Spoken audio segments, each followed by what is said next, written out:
Wentworth was the littlest duckling in a small family of little ducklings. Like most ducks, he could not afford the excessive rental prices of a medium-density residential area, so he lived in a tiny pond found in a miniature park on the shortest street in the smallest village in the... Well, Wentworth was not really certain that there could be anything larger than a village, so he did not think about what the village might be in, because he was a duck, and ducks do not give much time to speculation. From very early on, Wentworth knew that he was not a typical duck. For one thing, he had a name, something that none of his duckling siblings seemed to have. He would never mention it, of course, but Wentworth could not even tell if his kin were girls or boys, and usually relied on how masculine or feminine their quacks were when it came time to buy Christmas presents. Another thing that made Wentworth different from other ducks was that he celebrated Christmas, and he could use words like masculine and feminine correctly, even if it was only inside his internal monologue. As he was the littlest duck in a small family of little ducklings, Wentworth always brought up the end of the line when wandering with his brothers and, he assumed, sisters, because they inexplicably arranged themselves in descending height order. From his position at the back, Wentworth had a lot of time for observation. As he dodged away from, and occasionally squelched right through the nervous leavings of siblings scared by a sudden breeze, he observed that ducklings have surprisingly little control over bowel movements. As he waddled his fastest to keep up with the others, he observed that his wings were little more than fluffy nubs that did nothing to soften the fall when he stepped into a gap between bricks beside the pond. As he struggled his way out of the hole, he observed that ducks and ducklings did not look behind to see if all of the number were accounted for. As he scurried with uneven ducky steps to ensure his family did not leave without him, he observed that the wind was getting colder.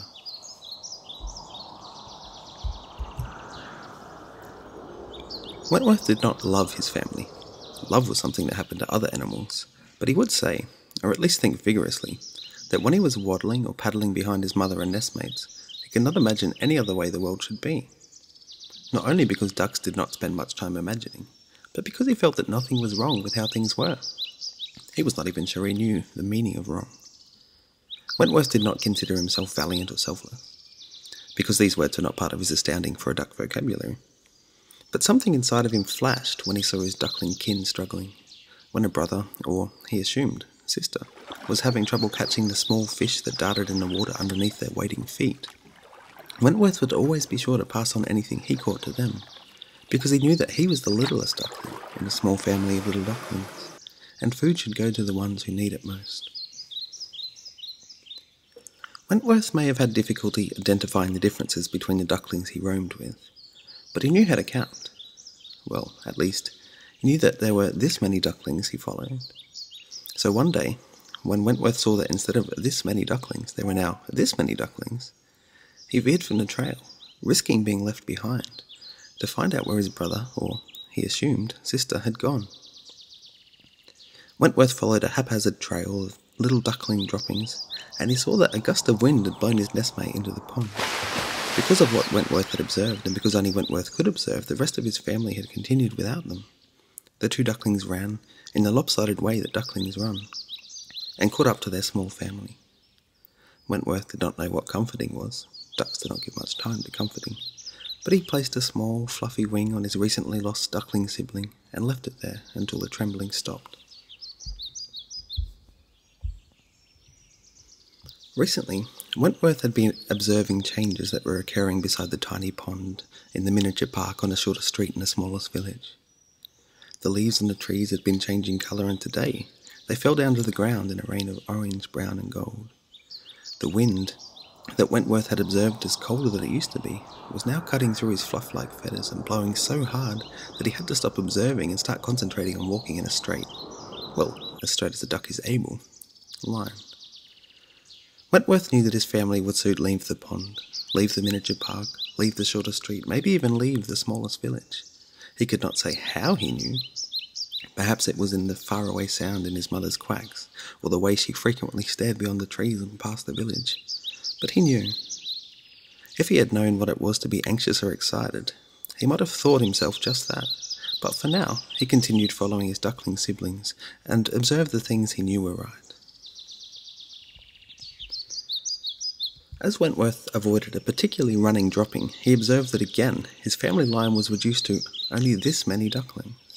He paused and looked around, seeing that his brother, or he assumed sister, was in the middle of the pond and bobbing for food.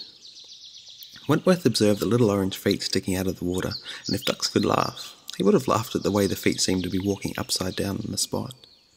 He waited and watched and observed. He observed that sparrows too have little control over bowel movements.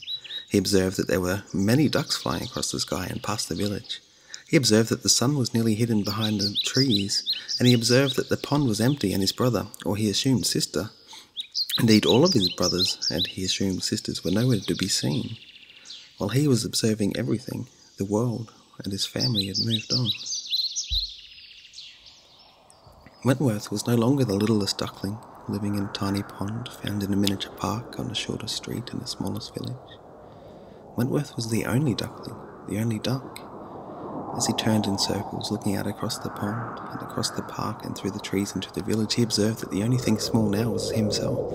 He observed that never before had he been alone, and he observed that he was lost beside the tiny pond he called his home. Wentworth did not worry.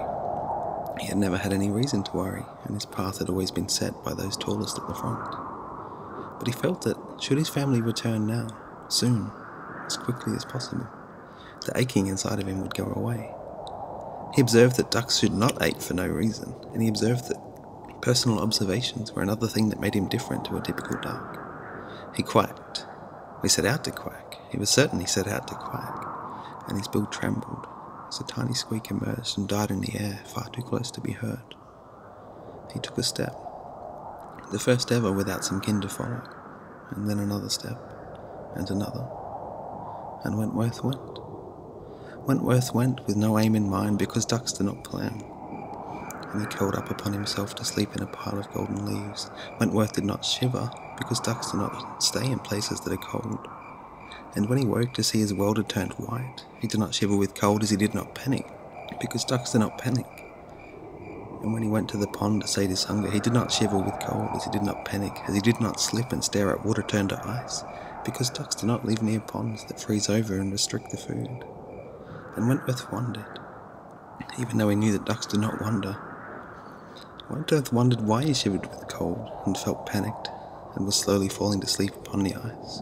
He wondered why he could wonder, and he wondered whether he would still be lost if he was not so intent on observing.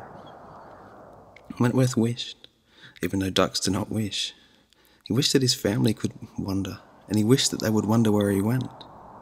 And Wentworth went to sleep, feeling regret, even though ducks do not feel regret. He went to sleep feeling regret that only he knew who Wentworth was. Wentworth was not a typical duck, and so Wentworth went.